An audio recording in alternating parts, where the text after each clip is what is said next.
last few months, we've followed the very talented Tomb Raider team through some of the most ambitious and innovative game development the industry has ever seen. In the next few days, they submit the final code for certification. If they pass, game ships on time and everyone gets a much-deserved sleep. If they fail, well, let's not talk about that. I'm Zachary Levi, and these are the final hours of Tomb Raider.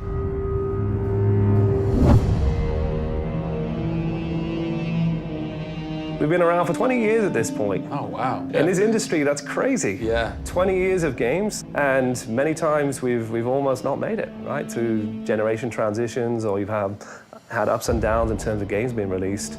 And for us to still be here, making games and being competitive, it's amazing.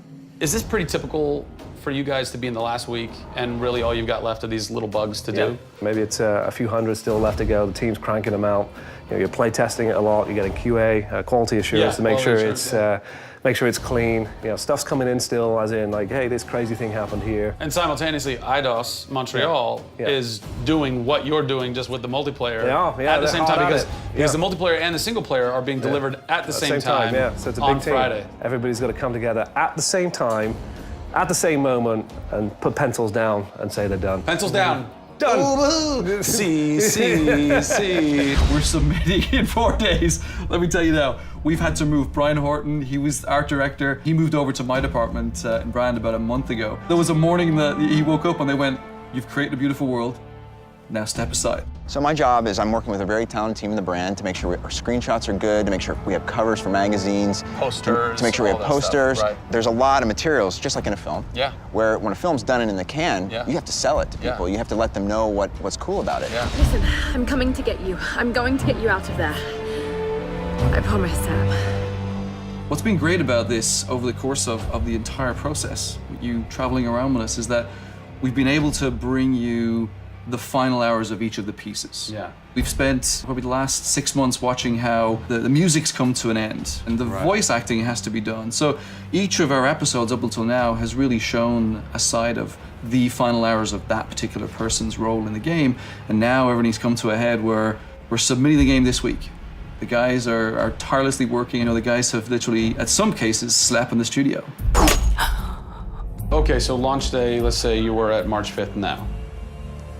Where are you? What are you doing? I'm probably in bed trying to get 12 hours sleep. Because more than likely I would have been at some midnight opening the night before up till very late celebrating. So I'm probably at this time of the day, I'm probably in bed.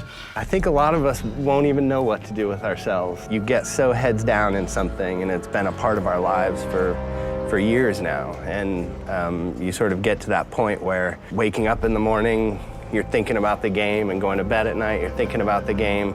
I'll try to sneak a little time here over the holidays, but then, you know, wait till the dust settles and we really get this in the hands of the consumers before I can really relax, I think. Even though I've played the game so many times, I cannot wait to take the cellophane off that game. Pop it in. It's the retail. It's the retail copy. And there's something special about that printed disc, putting it into the system, and you're like, this is the same game that I worked on for 3 years plus. And everyone else can have the same experience that I'm going to have right now. Of all the taglines, whether they're actual dialogue in the game or marketing lines or whatever, something that would sum up your experience over the last 4 years is a survivor is born. A survivor is born in you, a survivor is born in Crystal Dynamics. We just wanted to be known as doing top-tier work. There's games I look at and say, I wish I worked on that game, right? And I wanted Crystal to be that. And I think that with this one, we're going to do it.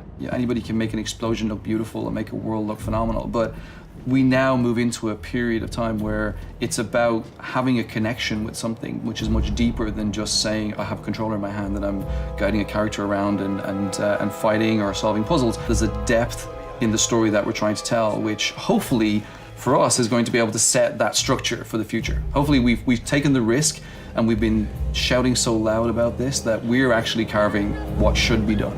No! Oh, don't do this to me, you northern bastard. Are you excited? You nervous? I'm both excited and nervous. You know, because we've been masters of our own destiny up until this point, and now we're going to continue that right through to launch. And what's great is that from the very first presentation I gave with Daryl about here's the vision of the game, all the way through to the very first game sitting on a shelf on March 5th, we've been there for the ride. We've been on that journey. And then all of a sudden you reach March 5th and you're no longer there's millions of copies of your game out there and they're in people's hands. And you're thinking, like, how are they playing it? Are they having fun? What are they saying? What are they going to do? As soon as they put the controller down, what's the next thing for them? Do they want to tell people? What do you want their response to be? I hope those people see that the story we've built and the foundation we've built is one that will last a long time.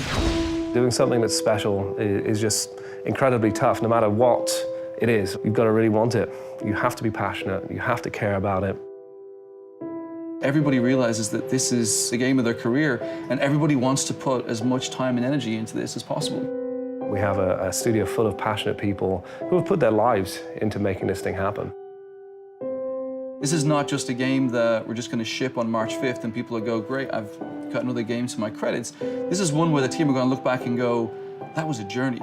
It's been an honor to be able to work on Tomb Raider, and long may it continue. I see this getting bigger and better over the next few years.